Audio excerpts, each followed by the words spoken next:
figure it out from my logo or anything else up there, I'm Curt Prins.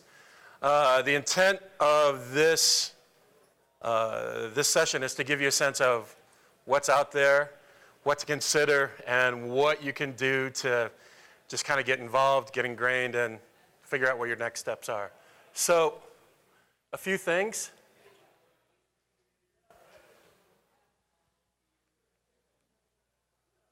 I swear. If you have a problem with that, I'm from Detroit. I don't understand your Minnesotan way, so fuck it. I hate jargon, and if you catch me using some, call me out on it. And I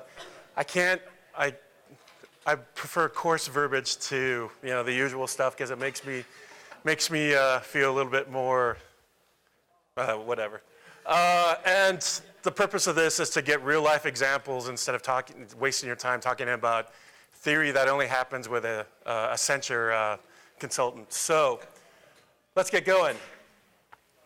If you want to insult me online, there is my Twitter.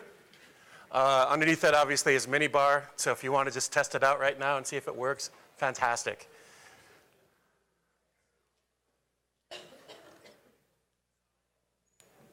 There we go. Okay. I don't mind being interrupted. I actually appreciate being interrupted. So if I say anything that doesn't make sense and you have a question, you can raise your hand if you're polite. It's okay. Or you can just blurt it out and ask me. And if you're just really introverted and are afraid of me or whatever the issue might be, or you just have a dumb question, you don't want it tied to you. Hold on a second here. Oops.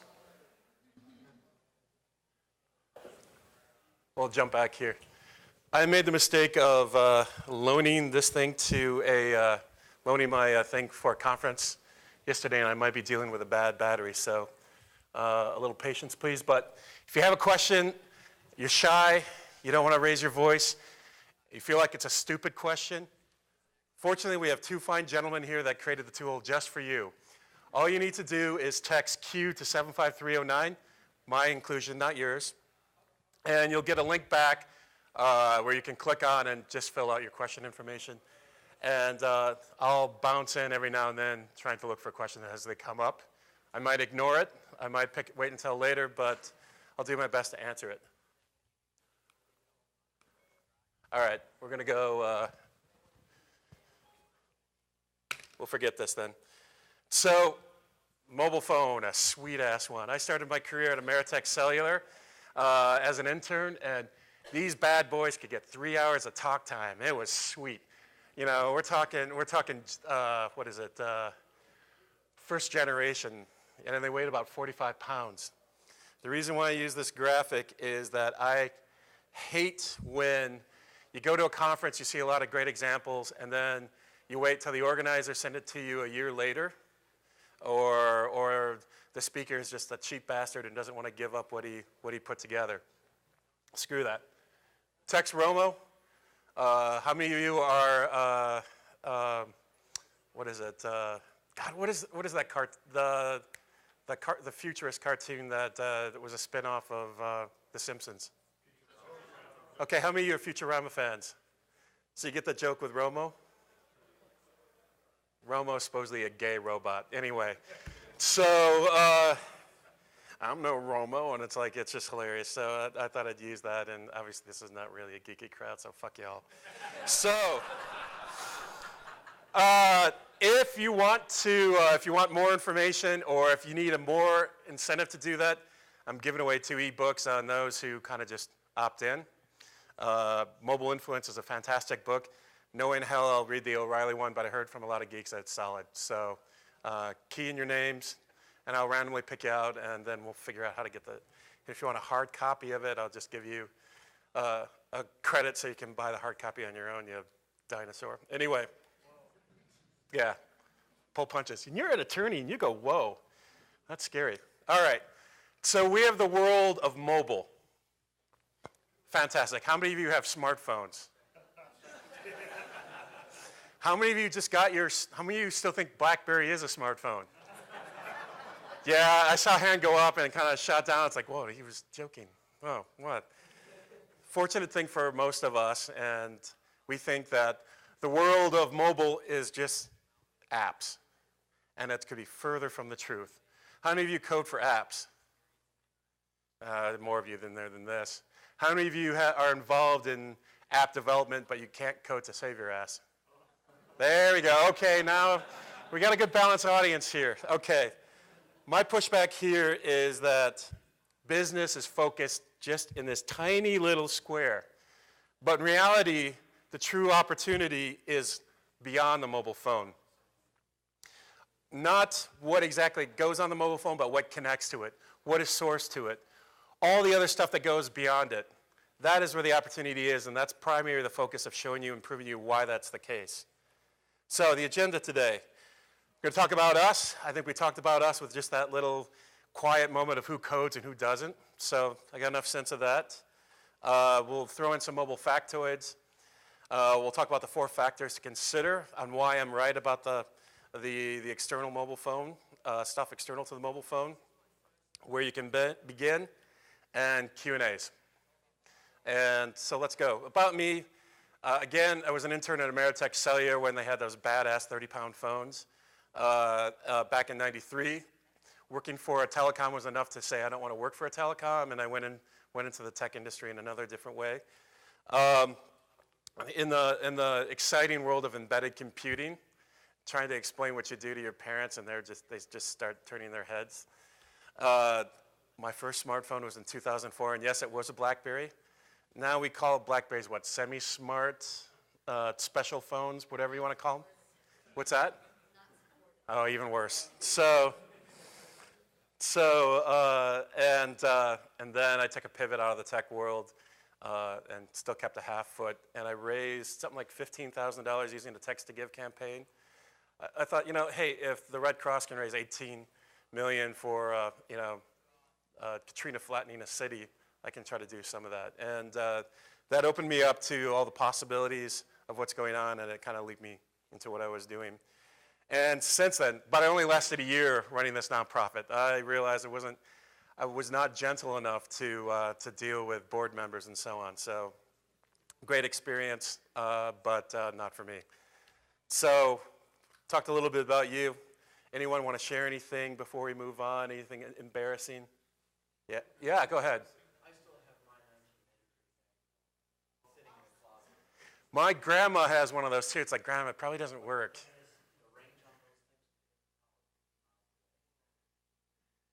Have you gotten a CAT scan recently?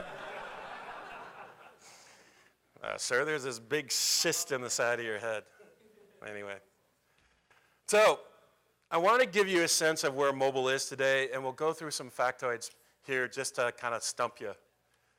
So, 371,000 kids are popped out a day. 649,000 iOS systems are activated. And, to show you that iOS is going away, 1.5 million, I'm an Android fan, what can I say, devices are activated. So you have the understanding that 5 times as many mobile devices are activated as children are, and that gives you a sense of how quickly this is growing. A couple more, 7 billion in the world, 6 billion of them have access to mobile. That's not saying that there are 6 billion people with mobile phones, they just have direct access to it. But only 4.5 of them have access to a shitter. So, weird little thing, I intend to be connected to people more than connected to my bowel movements. So that tells you where the developing world values itself.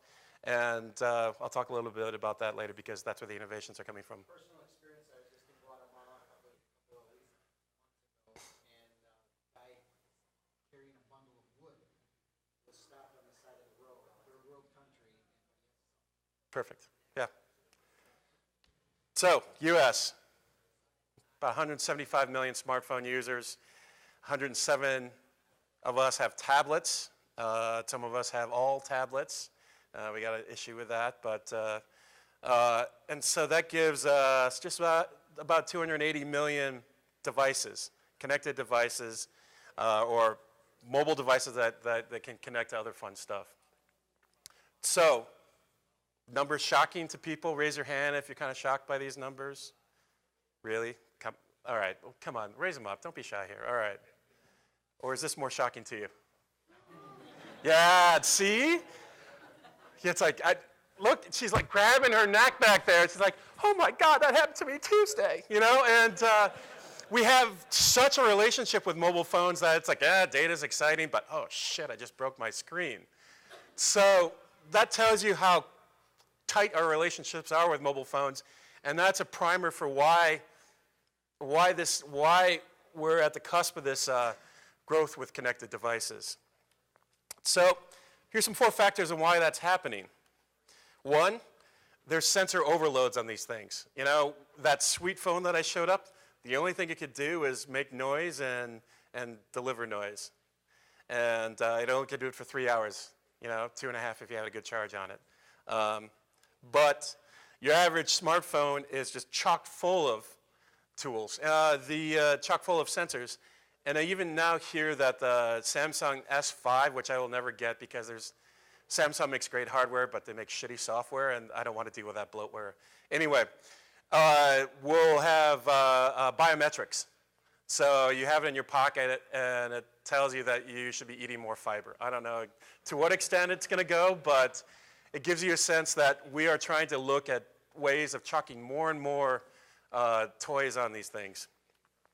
So Gartner pulled together this number, and there's going to be all these phones have sensors on it, and that is going to create, by 2018, 1 trillion different nodes for data acquisition. 1 trillion. Huge. Just, you know, it's like we're talking about big data now. Talk to us in 2018 when we're swimming in our own personal data of like, okay, how'd you sleep last night? Oh, you got to run a little bit faster. Everything else along those lines. And oh, you have to deal with the analytics at work now. So it's going to be very interesting. So, second idea, video actually expands beyond smartphones. And I'll be showing a lot of videos going on along here, so this is a lot of entertainment, but I want to give you a sense of what exists and what's up and coming.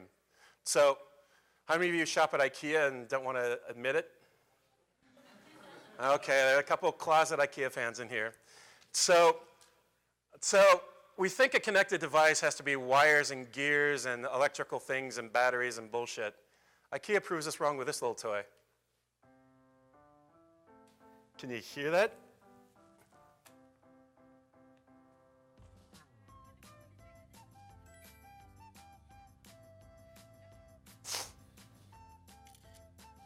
Slap a catalog on the ground and see if that chair fits.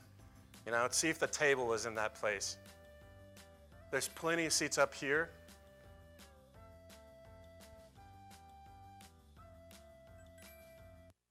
So you get a sense of just from, and this is augmented reality. So this is get a sense of slap it down there, try to see if that couch looks great in the new den. Oh, great, it's too big. Imagine just saying, well, I'm wondering if I could fit the couch in through the front door. Slap a catalog down there and see if you could do the same magic. So, you know, and that's just a piece of paper. What are they keying on? I think it's just, I think they embedded imagery in there to try to get a sense of it. Yeah. So, next up is how many of you travel? How many of you only speak one language like me? And I can barely speak English. So, this tool is built for me.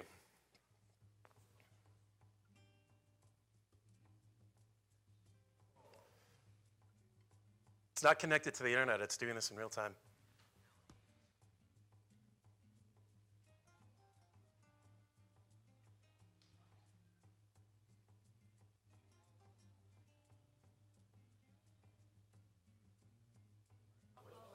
Oh, sorry. Oh, there we go. You get a sense of what's possible.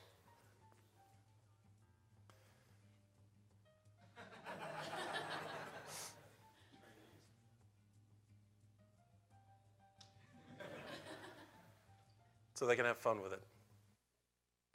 So, and you can use, you know, you have a catalog, you have signs. Why don't you use your own project, your own little ones to have a little fun? This tool could pacify kids for 3 hours minimum.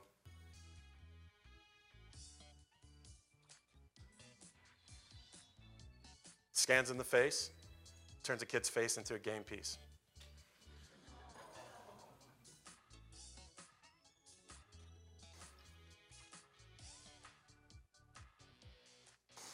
Now, knowing the relationship that I had with my brothers, we'd punch him in the face to see if that would beat the game, but we were special children. So, third idea, inputs actually move off the smartphone. We have a lot of sensors coming in, but there's only so much you can put on these little squares. And so, here's an idea of saying, okay, screw the UI, screw trying to get, my Paul Bunyan hands to try to play a musical instrument on it. Take it off. I apologize that this is being very quiet.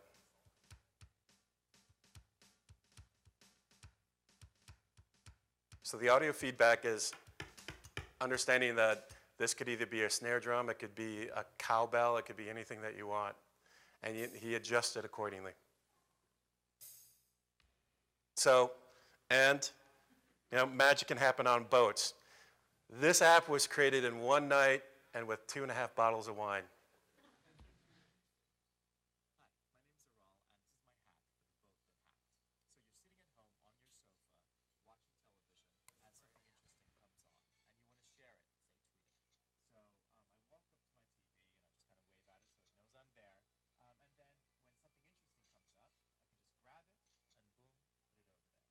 Apologize, I can't make this louder, so.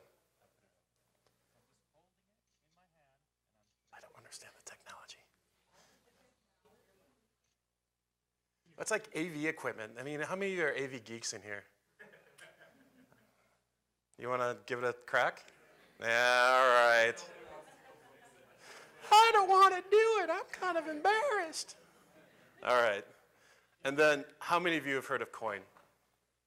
Okay, so how many of you have who your doctor has warned you to thin out your wallet because it's throwing out your back? Okay, we got some wallet pack rats here. So this is for you. Basically, what it is, it's a Bluetooth LE connected chunk of plastic with a magnetic strip on it. And the magnetic strip is programmable. So instead of carrying 7 credit cards, you can consolidate all the credit cards down to one. And you just go through, swipe through and say, I want to pay with a gas card with this. I want to pay with this with a secret fund card so the spouse doesn't hear about it. I want to jack my employer for this purchase even though it's not. Or whatever you want to do. You're able to do that. And the beauty of this platform is that it's connected to your mobile phone. And so if you walk off and you break that 30, 40-foot barrier or whatever the distance is, it says, hey, we're going to shut down this thing so no one can steal your credit card information. It locks it up. So you just plug in the crazy dongle and scan it in that way. So fun. All right. And this is a crazy idea here. Smartphones are computers, but they're now our preferred computers. How many of you came with a laptop today? How many of you are presenting and came with a laptop? Oh, how many of you are not presenting and came with a laptop? We got some hardcore addicts here. So 4 or 5 out of a room of plenty. So it gives you a sense of how these are shifting our habits. And there's a lot of interesting things you can do with it. How many of you heard of OBD2? I've heard people go OBDII, and I'm like, yeah, all right, you're a noob. But I was in Israel back in 2010, and I sat down with a techie who was trying to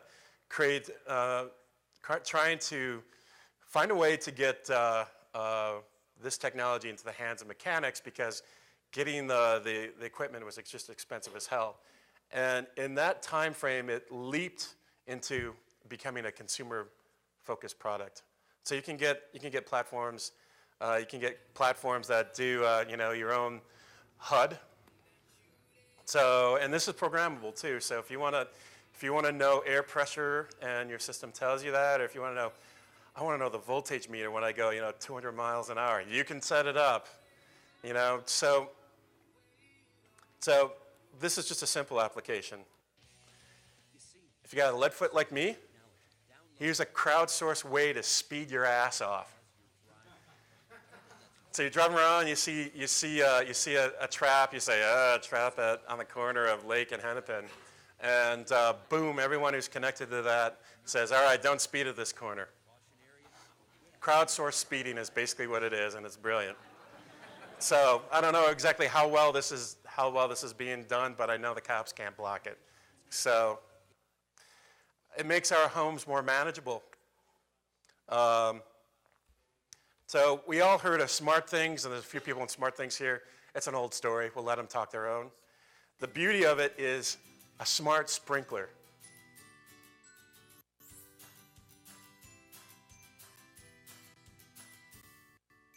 All right. Obviously, this one's choking a little bit, but we'll let it move forward a bit. So you can put Disney-style magic in your backyard.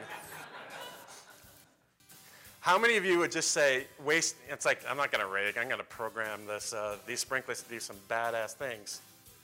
Instead of like just soaking your entire backyard, you can do targeted things so you don't drown out the petunias and you give the trees more water.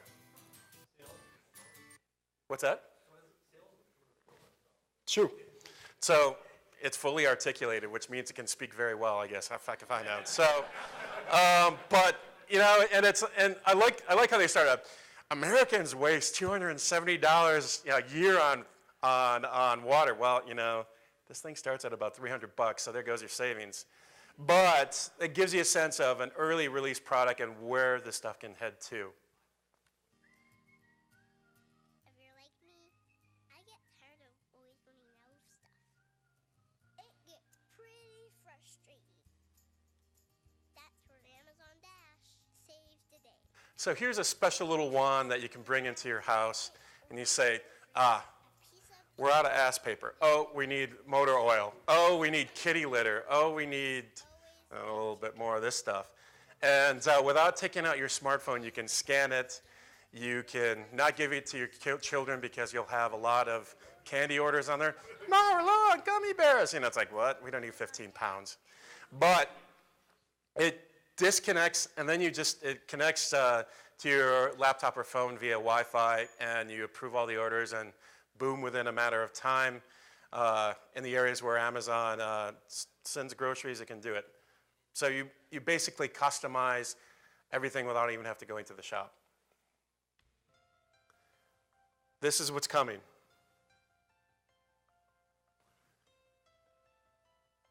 It's a long video, but production quality is pretty solid. So keep in mind that this is Corning. They're a glass company. State the obvious, Curt. Thank you.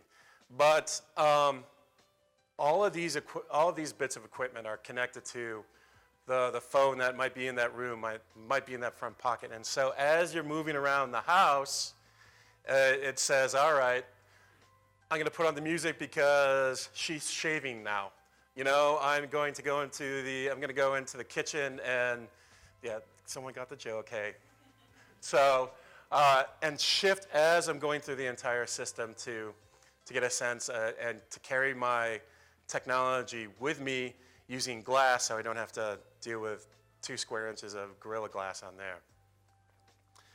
Now, if they could actually get that going, that's badass. But hey, this is just what's potentially coming.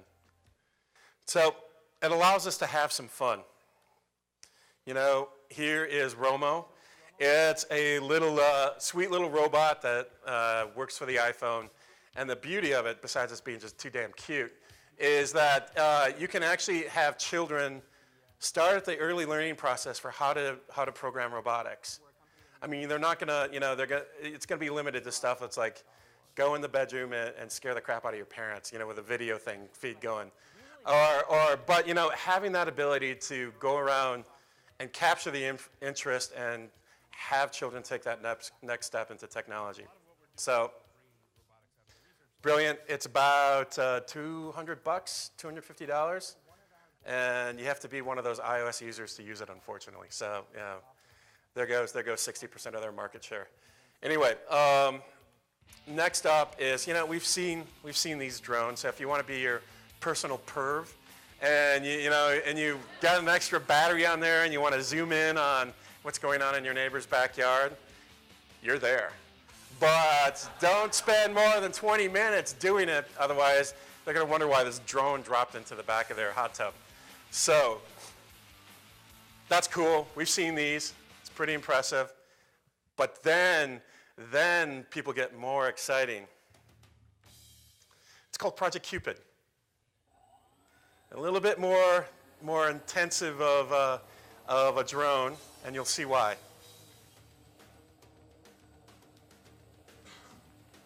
You notice the guy's on the map for a reason. What's it gonna do? What's it gonna do? Shut him! Hold on.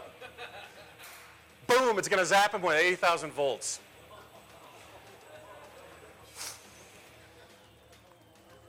And then it backs up saying, is he down? Really? Is he down?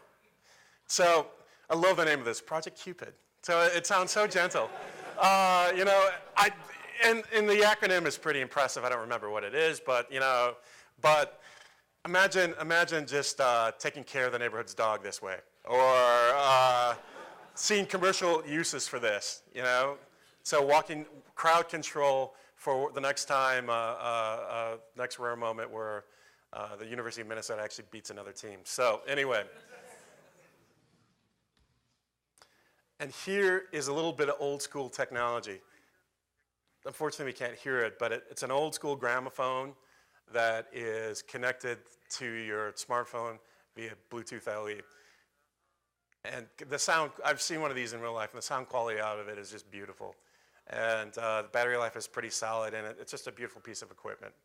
So instead of trying to get amps and everything like that, you have a little space, tuck it in there, and then play your Barry White while you're going to the bathroom. Who cares? I mean, who knows? It already exists. I think it's about $300, and it was a Kickstarter campaign that was funded in about a couple weeks, so they're doing quite well. So tools also keep us healthy. To use the Dario system. How many of you know someone who has diabetes? Okay, so we know how important it is to check your glucose levels and everything else along those lines. But then you have to write it out on a piece of paper. Your doctor doesn't check in, and here's a little tool that Place it in the meter. you poke yourself, you put it on a piece of paper, you tuck it into the dongle or whatever that magical thing is called, and it tracks glucose levels and shows trends over time. Exchange lancets. Put your finger on the strip, and the Dario So app does the rest. managing a chronic disease is all about paperwork, and how many of you love to do paperwork? But that's not all. Now imagine doing it 3 or 4 times a day. And so this radically shifts the way you manage a disease, and it automates it. It even does a little push message saying, hey, it's time to test. It's time to test. So you don't have to think about it, and you don't feel guilty when you forget about it, as long as the thing's charged. So how many of you have food allergies? Okay. So this little doodad is going to tell you if something has peanut butter in it, or if you're allergic to mushrooms, or whatever it is. It's going to pull the scent or smell and the aromas and really be able to split down the product so you can say, all right, I'm not supposed to have that, and save yourself from a fun night in the hospital. So again, this is a Kickstarter campaign. I don't know if it was funded, but it gives you a sense of how making going to the restaurant now much easier and safer. And then this is what's to come. So Scanadu is a British company, I believe. And what you'll quickly see is the tricorder coming into the British household. So give him a sense of, okay, he's good, he can stay home, it's just chicken pox. Putting a sensor on there. This thing even can do a urinalysis, which is just a urine test. I'm like, I don't know how you clean that equipment, but a little bit of too much information there. So it gives you, it basically brings urgent care into the house to know whether you need to go to urgent care or you need to go to the emergency room or you need to just quit being a helicopter parent. So pretty huge. You can probably see this hitting the market in maybe 2 years, 3 years, maybe sooner. Oh, fair enough. So it's going to come out in 7 years, right? Yeah. We'll see it. You'll see it in Britain before you'll see it here. So, and you know, tools like this can bring ease to our workday. So, how many of you have had children? It might look it, but I'm still waiting for mine to come out. But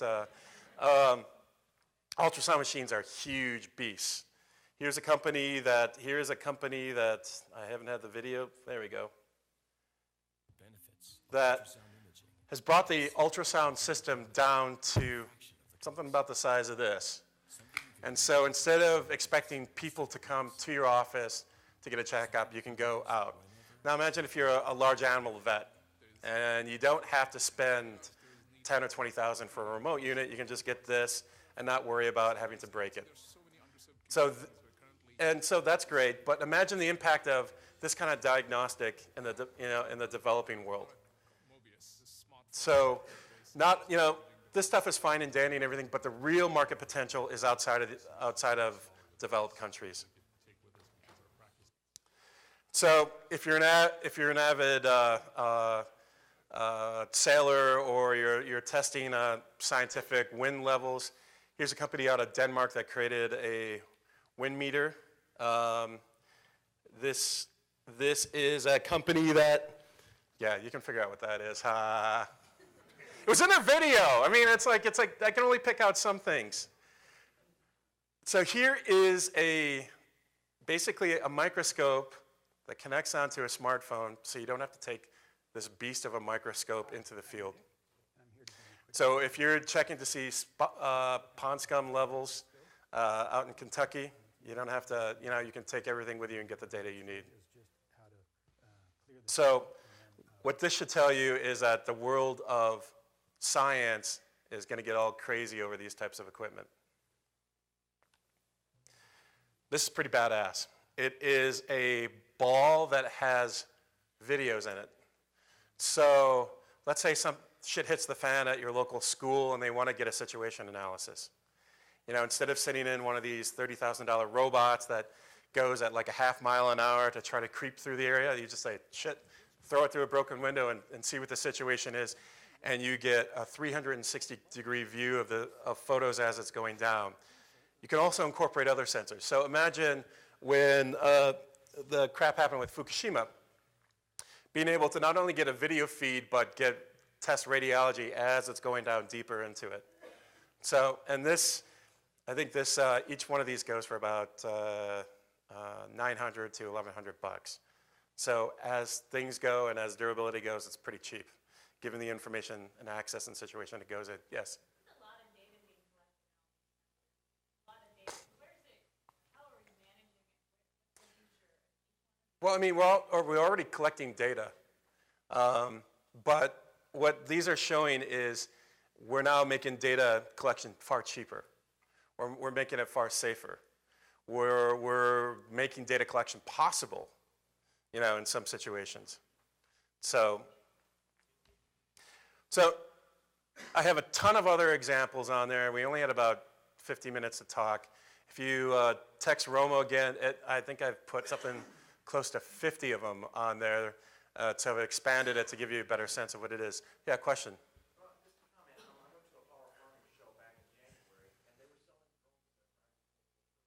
No surprise.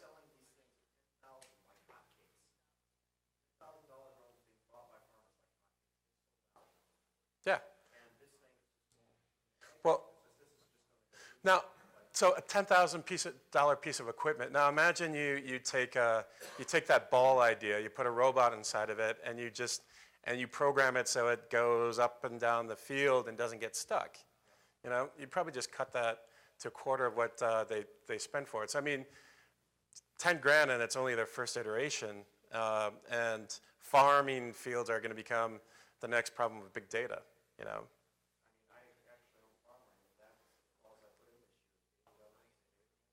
Sure. I mean, and the beautiful thing is that given the technology and the connection to agribusiness here, Minneapolis potentially can be a huge, huge market for robotic agri and agri-analytics, if I just coined that. So keep me on that. So where do you begin in this space? What I showed you, 90% is already out there. So if you want to say, hey, I want to create, no, it's already been done. So you're welcome to create a better one, by all means. There was a asthma monitor coming out of Australia, but it cost $180. You could just create a cheaper version and plug it in and have the same effect. So B2C will get the attention. The attention that we got from plugging someone with 80,000 volts of electricity. But B2B, as an agriculture, medtech, scientific data collection, that's where the cash is going to be. It's great that you can spend $300 on a drone and have fun with it until you kill it, but there's going to be a farmer that's going to drop $100,000 of equipment just in his location, so he can better understand where to better control his water levels when he's watering the field, so he doesn't put the same amount across the whole way. And his water bill is a little bit more than yours is. So, it is a hardware-based revolution. So with that in mind, it's time for you to make some new friends. Remember these people? How many of you had electrical engineering friends that said, Bob, you really got to take up programming? Your market's going away. It's not there. Yeah, you're out there. But anyway, electrical engineers are going to be your new best friends, because without it, you can't take advantage of any of this. And subject matter experts as you head into the B2B space. It's great that since you're dealing with hardware, your investment levels are going to be a bit higher, so it's smarter to just, instead of talking to someone, to bring someone like this on board. If you're creating a microscope aimed at biologists like this one guy did, do you think he did it on his own? No, he's probably a biologist himself, or whatever the iteration is, but that business-to-business technical knowledge, you need to pull it in-house. So you need cash. The beauty of these things is that it doesn't take a ton of cash, and that a lot of these examples in here were funded by our dear friends at Kickstarter. So Kickstarter started by saying, I want a cool case and I can't find it at Best Buy, and then it's evolved into Recap, which is a company that allows you to, I believe, record. It's based out of Minneapolis. I think it records audio. Phone conversations. Kickstarter, successful Kickstarter campaign out of Minneapolis. The Line Shark is for music, and we know what the Pebble is, air bulb, and the rest of the stuff. So, questions? Did anyone actually text in a question? You can admit it. I'll check. Two of the founders in here, so I got to kind of do it.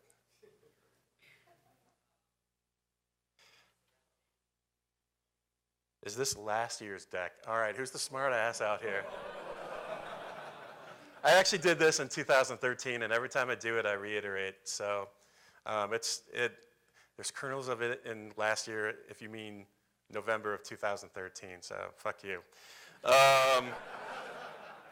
Do you consider wearable tech as mobile? Well, I mean, I was just at a conference in Chicago yesterday, and you're wondering why I'm dressing so sweet. I just got in at 4 a.m. this morning and didn't have time to sleep, so it's like I'm going to dress like the way I want to dress and screw the rest of you. Anyway, so there was this discussion on, is mobile equipment?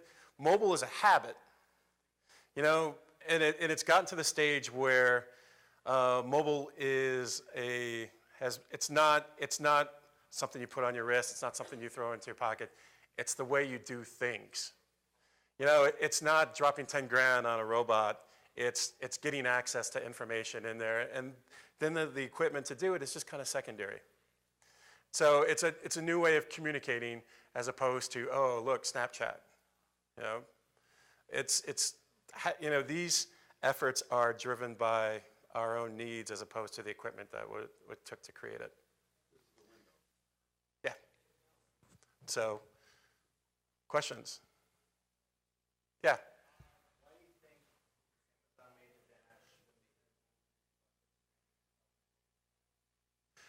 Well, I mean, do you have kids? How, have they destroyed anything? I mean, when you think about it, I ask myself that question too, and I need to know the price point on that. But if they give it away for $50, and it's just like, all right, it's just something specific that I'm going to do. I don't know the logic behind it.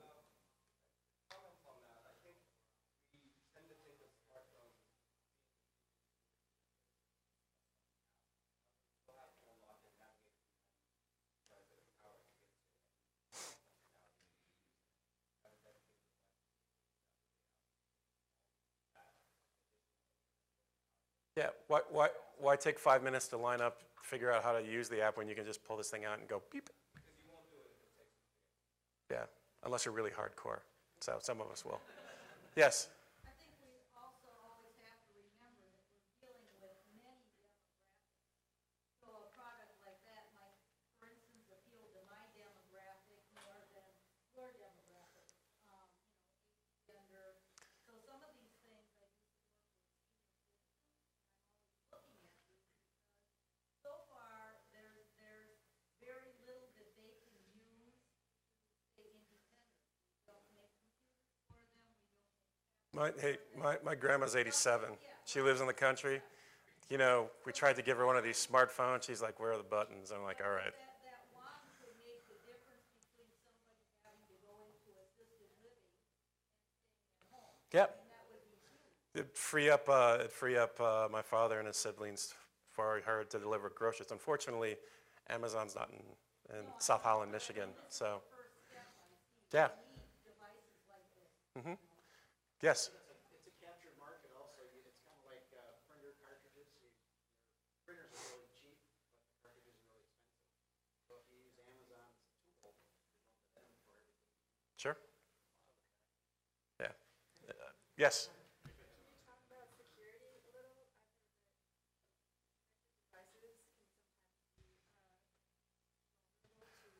Well, I understand that there's a target CIO that's looking for a job, so you really need to. I mean, the security happens on where that information is processed. So I mean, maybe you can put like hardware security on there, but I think that you're just adding costs because it's not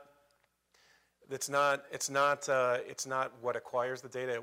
It's what distributes the data where we get into troubles. And so if you're developing an app and you can figure out how to incorporate security. So let's say any medical device has to be HIPAA compliant, and no one's going to plug that into a piece of equipment. They're going to do it on the application level and look at ways of securing and uploading that. Those sort of things. Or it's going to be consumer directed.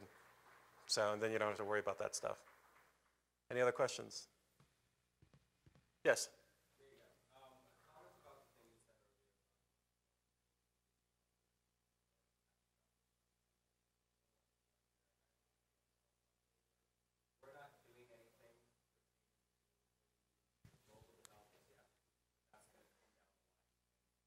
You want to get this guy's business card?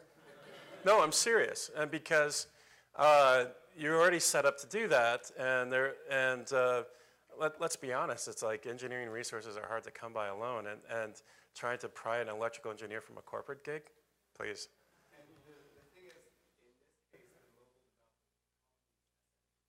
because a lot of engineers develop applications sites that think it's mobile development. A great idea for mobile development out to hover. You're proactive about it. Oh, sure. I mean, look at